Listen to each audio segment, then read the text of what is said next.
para outubro, vai continuar essa volatilidade? O que a gente pode enxergar aí para os FIIs em outubro? Boa, nas últimas transmissões, eu comentei, né? A renda variável, ela está no próprio nome, né? Ela varia. Então, assim, o fundo imobiliário ele não está fora dessa caixa, por mais que ele tenha aí 6 meses consecutivos de alta. Tem alguns motivos, na minha visão, para ele ter uma performance mais sólida do que as ações, porém, o contexto macro, na minha visão, tende a prevalecer nesse curto prazo. Então, a gente viu um fechamento dos spreads ali, pensando em dividend yield do IFIX em relação a B de referência, por exemplo, significativo ao longo dos últimos 6 meses. A própria B de referência, né, nessa conta do spread, ela voltou a subir, então você vê B35, B45 próximo de 6% ao ano de juro real. Isso acaba pressionando os ativos de risco, especialmente as classes mais sensíveis ali.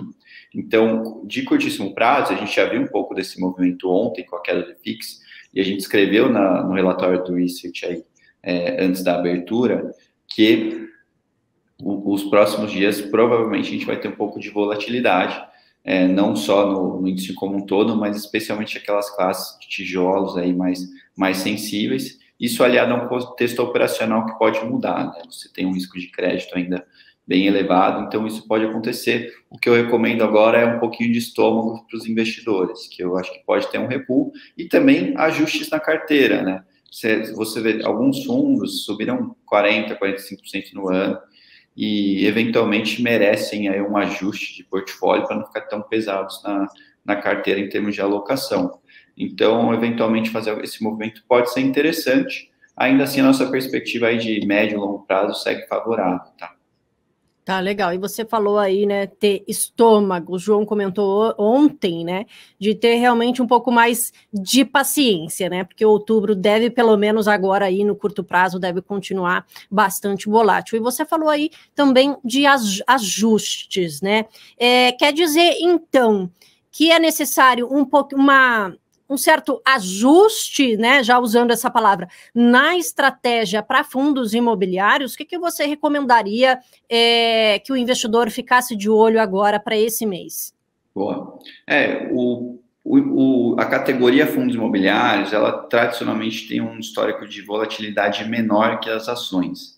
Então, quando a gente comenta ajuste para fundo imobiliário, geralmente é algo mais discreto, algo mais tímido do que a gente pensa para portfólios de ações aí com um perfil mais tático. Ainda assim, nós efetivamos aí um ajuste na seleção de 5 ideias, que foi a saída do FOF recomendado, né, que é o BTG Fundo de Fundos. Segue com uma estratégia que eu gosto bastante em termos de gestão, em termos de liquidez do ativo, é o ativo FOF mais líquido da indústria, com maior porte, então é um ativo que eu ainda gosto bastante, mas aí após 7 meses de recomendação, né, tá desde o início da seleção, com retorno de 25% aí aproximadamente, considerando os rendimentos, a gente achou plausível fazer uma mudança mais voltada para um conservadorismo ali, né, adicionar um pouco mais de crédito high grade, que é uma linha parecida com o do Kinesa Securities, em busca de aumentar o termo de qualidade e aproveitar alguns descontos na categoria. Os FOFs, acho que entra nesse segmento que é um pouco mais sensível à mudança de mercado, é um setor com beta elevado. Então, você reduz um pouco essa sensibilidade ao adicionar um fundo de crédito high grade, que foi o que a gente fez. Então, a nossa parcela de crédito aí, nessa seleção aí de 5 ideias foi para 40%. E o restante é 60% tijolo, né? Então a gente fez esse ajuste mais voltado para o crédito nesse finalzinho de ano. Acho até que por conta dessa correção monetária ainda discreta em cima dos rendimentos, esses fundos aí têm uma janela de oportunidade, uma breve janela de oportunidade nesses fundos. Então por isso que a gente fez esse movimento. Maravilha. E fazendo esse movimento, claro, você falou aí que você, né, mudou um pouquinho. Eu quero saber qual que é esse fundo aí. O que você pode adiantar aí para os investidores que estão assistindo o Giro do Mercado? Qual é esse fundo aí que vocês trocaram, na verdade, substituíram o BTG, né? Isso. Nós adicionamos o RBR High Grade, né, o RBRR11. Ele é um fundo, ele já passou pela seleção de Top Picks, né? A gente já fez essa mudança, e com um breve recuo nas cotas, hoje ele está negociando aí a 95% da patrimonial, sendo uma carteira com mais de 40 CRIs, né? Um portfólio de crédito montado por CRIs, 95% high grade.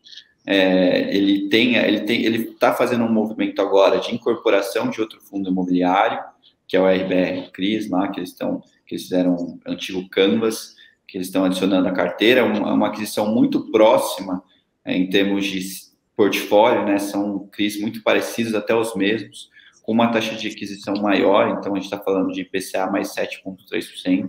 Isso tende a aumentar marginalmente a rentabilidade do fundo.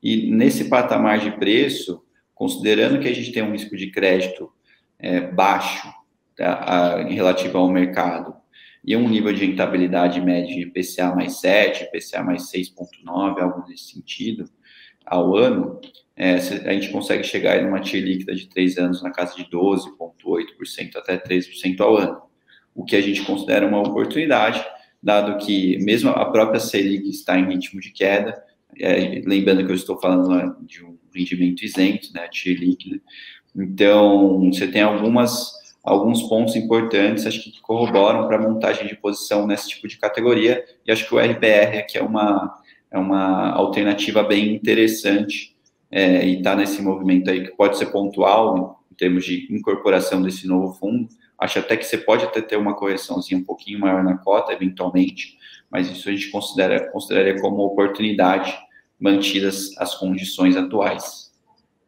Tá, legal. Agora, queria mudar um pouquinho o tema aqui, porque a gente tem visto, né, nos últimos meses, assim, e recentemente, uma queda bastante forte das varejistas, né, principalmente aí com dificuldades financeiras. A gente, né, o governo tem falado muito dessa queda da Selic, a gente também, eu já conversei com o João, de quão importante é a queda da Selic para as varejistas. Mas eu queria te perguntar o seguinte, né, se as varejistas estão indo tão mal, né? Qual a consequência, vamos dizer, né? Estão apresentando essas dificuldades, como que esse movimento para baixo das varejistas tem afetado ou pode afetar os fundos imobiliários? Vamos lá. A gente, desde o início do ano, a gente tem visto aí as varejistas sofrendo um pouquinho mais, né? Especialmente desde Americanas, que é um contexto um pouco diferente, né, de mercado, mas ainda assim ele exemplifica bem os impactos para os fundos imobiliários. Falando do tijolo, acho que os fundos sofrem com volatilidade. A gente viu hoje, né, assim, o LVBI, que é um dos maiores fundos de logística, soltou um comunicado envolvendo uma inadimplência de um dos seus inquilinos, e ele está caindo um pouco mais que a média do mercado. Isso é normal, dado que você possivelmente tem um ajuste de risco, ou eventualmente até um ajuste de provento, não nesse caso específico. Mas nós temos visto esse tipo de movimento ao longo dos últimos meses, especialmente com as varejistas. No portfólio de tijolo, acho que o mercado até surpreendeu um pouco as expectativas, pensando em solidez dos portfólios, né? Aquelas varejistas que saíram dos portfólios de qualidade as áreas foram rapidamente ocupadas, né? Tivemos novos contratos. Ou então o fundo conseguiu aí renegociar alguns termos com a própria varejista e eles permanecem pagando normalmente os aluguéis. Então, e além de tudo, né, é sempre importante frisar que no caso do fundo de tijolo, o valor do portfólio geralmente está no imóvel, não no contrato. Então, se é um fundo de qualidade, com uma boa localização, imóveis novos ou recém-reformados, nós vemos aí como eventos normais no mercado, e acho que existe possibilidade de ganhar valor em cima disso, até em alguns momentos. Mas é claro, a gente monitora aqui de perto. O ideal é evitar, se você tem uma carteira muito concentrada em determinado varejista ou determinada empresa que está muito atrelada ao setor, ter uma diversificação favorável, de modo que você consiga minimizar qualquer impacto de inadimplência ou de dificuldade financeira de determinados locatários na sua carteira. Então, a diversificação aqui é um ponto super importante, mas é sempre bom fazer essa ressalva aqui, o fundo de tijolo, ele consegue recuperar o imóvel, você tem aí alternativas, e essas alternativas foram demonstradas ao longo de 2023. Na parte do crédito, aí a gente vê alguns pontos um pouco mais sensíveis, especialmente no high yield, né? Então, nós vimos aí uma série de inadimplências ao longo dos últimos meses, não só atreladas ao varejo, a outros setores também, no mercado imobiliário, a mesma coisa. E aí você tem, eventualmente, uma inadimplência, algum default, aí a marcação do CRI, né, do crédito, ela impacta diretamente o valor patrimonial do fundo. Então, no crédito, eu tenho vamos dizer assim, um sinal amarelo, especialmente para um crédito arrojado, né? E falando do high yield, que você busca maiores retornos, incorrendo a um maior risco. Então, nesse setor, a gente não tem posicionamento, que é o high yield. Se a gente não tem alocação há alguns anos. E um pouquinho também aí em Fiagro, a gente tem um pouquinho de risco de crédito, um pouco maior, acho que, não sei se o pior já passou, mas eventualmente pipoca uma ou outra inadimplência. Então, esses são os pontos de risco que a gente observa mais dentro dos fundos imobiliários, pensando aí em contexto de mercado que a gente vê no âmbito doméstico. Tá, legal. Então, realmente agora, o principal risco, o que o investidor tem que ficar mais de olho assim na carteira, realmente com essa questão da inadimplência do crédito? É isso que deve ter é esse o ponto de atenção realmente?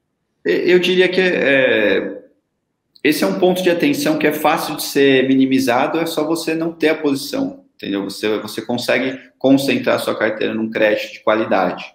E aí, ou ter uma alocação inteligente em cima do high yield, talvez colocar aquele dinheiro que você está disposto a perder, entendeu? Mesmo assim, eu não vejo tanta relação risco-retorno favorável, mas acho que você consegue controlar. O que eu acho que o investidor, no curtíssimo prazo, deve ter um pouco mais de preocupação, e aí tem, vamos dizer assim, menor margem de manobra, é esse risco macro, né, que envolve o aumento dos juros, todo o contexto aí negativo para ativos de risco, aí acho que pode pesar um pouquinho mais em termos de sentimento do investidor, né, que no caso do risco de crédito específico de algumas classes, que ali, se o investidor estiver atento, conseguir acompanhar aí bem o mercado, ter boas fontes de informação, acho que ali ele já consegue ter uma boa gestão de risco.